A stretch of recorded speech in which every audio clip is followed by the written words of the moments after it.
Assalamualaikum, salam sejahtera. Ini koresponden TVS, saya Lukman Muhammad yang akan menemani anda untuk 15 minit ini sahaja. Semestinya intipati program ini kita bawakan perkembangan terkini dari luar negara di mana pelbagai topik dan isu semasa yang akan kita dapatkan terus dari koresponden kita. Dan di Amerika Syarikat, seperti biasa, kita ada saudara Alfian Zaini. Assalamualaikum, apa khabar Encik Alfian?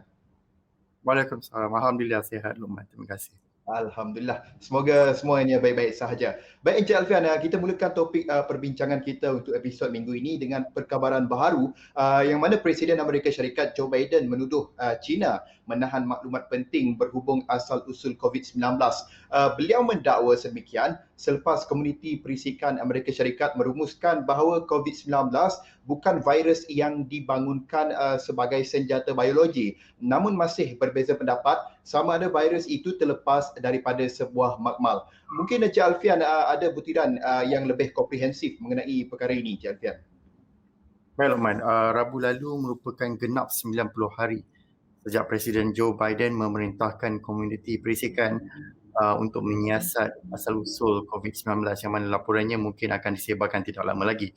Pada bulan Mei lalu, Biden memberitahu agensi risikan Amerika Syarikat untuk menggandakan usaha mereka dalam menyiasat asal-usul wabak COVID-19, termasuklah kemungkinan ianya berpunca dari kecuaian makmal dan memberikan laporan dalam masa 90 hari.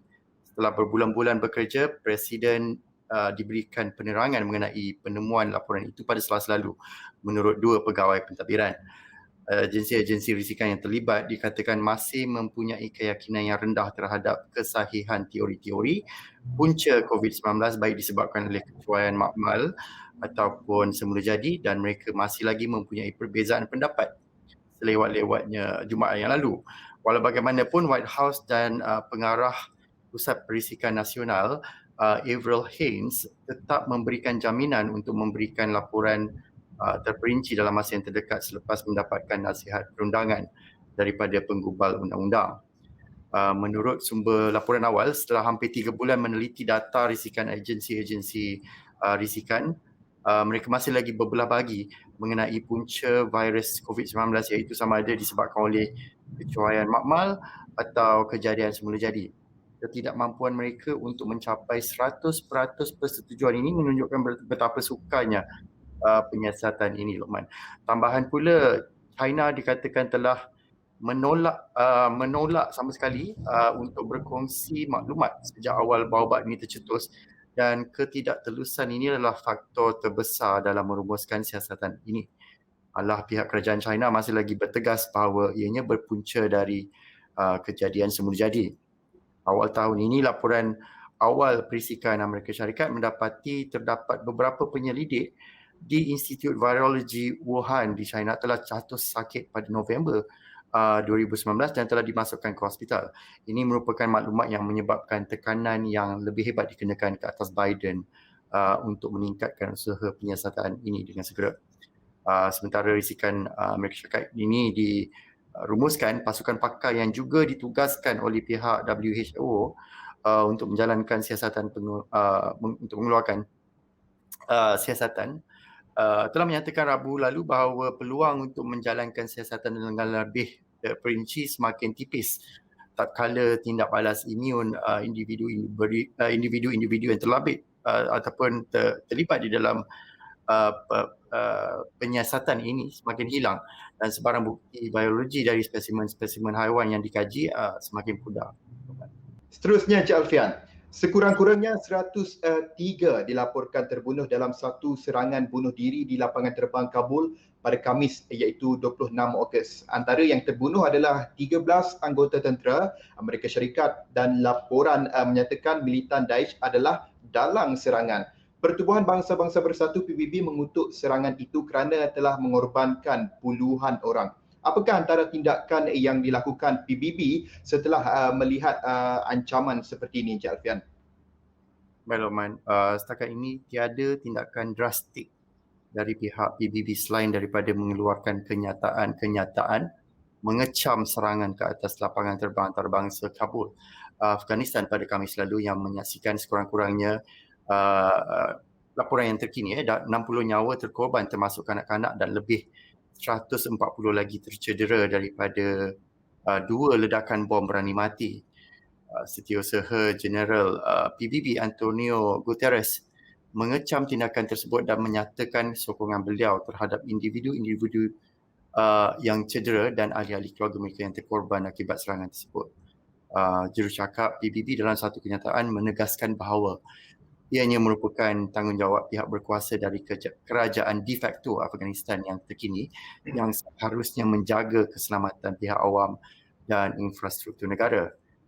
Beliau juga melaporkan tiada kes yang melibatkan anggota-anggota PBB buat masa ini, walaupun dikatakan ada pihak mereka yang juga berada di kawasan kejadian pada waktu serangan berlaku. Pesuruhjaya tinggi PBB pula untuk pelarian, Filippo Grandi, juga memberikan reaksi beliau terhadap serangan pengganas itu dengan kenyataan bahawa campur tangan untuk tidak meninggalkan rakyat Afghanistan sendirian di dalam krisis ini adalah sangat wajar. Grandi menambah lagi bahawa sekarang adalah masa untuk menghulurkan bakti kepada rakyat Afghanistan yang berisiko dan memerlukan, dan bagi mereka yang terlantar ataupun terpaksa menjadi pelarian di negara-negara jiran.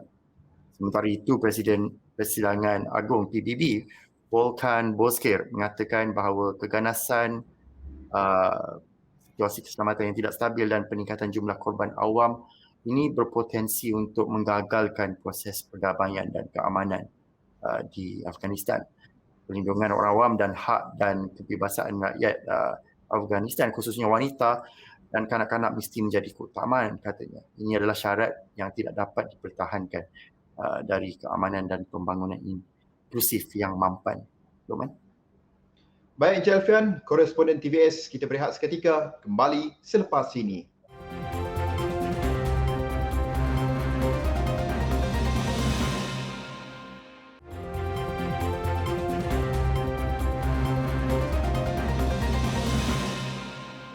Kembali kita dalam koresponden TVS. Baik, Encik Alfian, masih lagi isu Amerika Syarikat dan Afghanistan. Jika tadi kita bercakap mengenai tindakan susulan PBB, bagaimana pula usaha operasi Biden untuk membawa rakyatnya keluar daripada negara yang sedang bergelut itu, Encik Alfian? Adakah masih diteruskan atau bagaimana, Encik Alfian? Ya, Luqman, Amerika Syarikat berikrar akan bertindak terhadap insiden pengeboman di Kabul yang mengorbankan sekurang-kurangnya 140 nyawa dan operasi membawa keluar rakyatnya dan warga Afghanistan tetap diteruskan, kata Presiden Joe Biden pada Khamis lalu. Jumlah tentera Amerika Syarikat yang terkorban dalam serangan tersebut meningkat kepada 13 orang dengan 18 lagi cedera menurut kemaskini terbaru Bill Urban, pegawai hal ehwal awam di Markas Tentera Amerika Syarikat. Kami akan bertindak dengan penuh kekuatan dan ketepatan mengikut masa dan cara kami, katanya ketika berucap di White House. Ukuran serangan bom di lapangan terbang antarabangsa Hamid Karzai Xinhua. Letupan di lapangan terbang itu disusuli satu lagi serangan di Hotel Baron berhampiran lokasi kejadian, dan butiran mengenai insiden berkenaan sedang disiasat oleh pihak tentera Amerika Syarikat. Biden berkata beliau telah mengarahkan tentera Amerika Syarikat untuk menyerang aset kepimpinan dan kemudahan ISIS-K tanpa memberikan perincian yang lebih lanjut. Pengganas Daesh ini tidak akan menang, katanya. Kami akan menyelamatkan Amerika dan akan mengeluarkan sekutu Afghanistan kita, katanya. Misi akan tetap diteruskan, tambahnya lagi. Walau bagaimanapun, misi penempatan semula ini dikabarkan bukanlah sesuatu yang mudah, ya Luqman, kerana terdapat kebimbangan dari pihak keselamatan dalam negeri Amerika Syarikat yang individu-individu di luar negara dari Afghanistan ini mempunyai pertalian dengan ISIS ataupun Al-Qaeda, dan ada kemungkinan proses ini akan disalahgunakan sebagai salah satu cara untuk mereka memasuki dan mengancam keselamatan dalam negara. Proses penempatan ini melibatkan penghantaran pelarian-pelarian ini ke beberapa lokasi antarabangsa terlebih dahulu agar mereka dapat memberikan maklumat biografi dan biometrik mereka terlebih dahulu untuk diperiksa berdasarkan pengkalan di Amerika Syarikat. Apabila status mereka hijau, di mana mereka didapati tidak akan mendatangkan ancaman, mereka akan disenaraikan untuk mendapat penempatan di Amerika Syarikat. Setibanya di Amerika Syarikat, pemeriksaan tambahan akan dijalankan yang memungkinkan mereka untuk disiasat oleh pihak FBI dan immigration sekiranya gagal di peringkat pertama. Walau bagaimanapun ianya kurang jelas apa yang akan berlaku kepada mereka sekiranya gagal dalam proses ini, Lokman.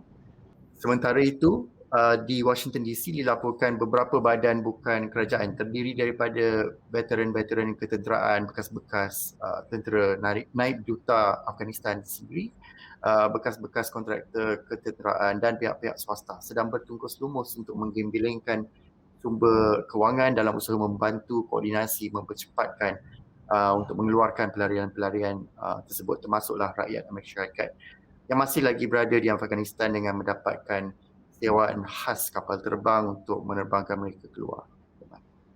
Baik, terima kasih atas perincian itu tadi Encik Alfian. Baik Encik Alfian, bersempena dengan bulan kemerdekaan Malaysia ni Encik Alfian, pastinya kita nak dapatkan sikit perkongsian mungkin luahan anak Malaysia yang telah bermaustatin lama di negara antara termaju di dunia, pastinya Amerika Syarikat, bagaimana sambutan Hari Kebangsaan diraikan anak Malaysia di sana. Dan mungkin Encik Alfian ada kata-kata ucapan bersempena dengan Hari Kebangsaan ini Encik Alfian. Silakan Encik Alfian. Terima kasih Lokman. Alhamdulillah bagi kami komuniti rakyat Malaysia yang berkhidmat ataupun bermastautin di Amerika Syarikat, khususnya di Washington DC, sambutan dijalankan secara bersederhana dengan aktiviti berpiknik kecil-kecilan di taman untuk meningkatkan ukhuwah sesama kami. Di kesempatan ini saya juga ingin mengucapkan selamat menyambut Hari Kemerdekaan kepada penonton-penonton semua di mana jua anda berada. Sama-samalah kita bersabar dalam kemelut pandemik ini dan terus berusaha untuk memajukan negara kita yang tercinta. Selamat menyambut Hari Kemerdekaan untuk semua anak-anak Malaysia sekira di sini kita orang berada. Doakan negara kita ini terus makmur lebih-lebih lagi dalam usaha menentang COVID-19. Terima kasih semuanya. Jumpa lagi. Assalamualaikum.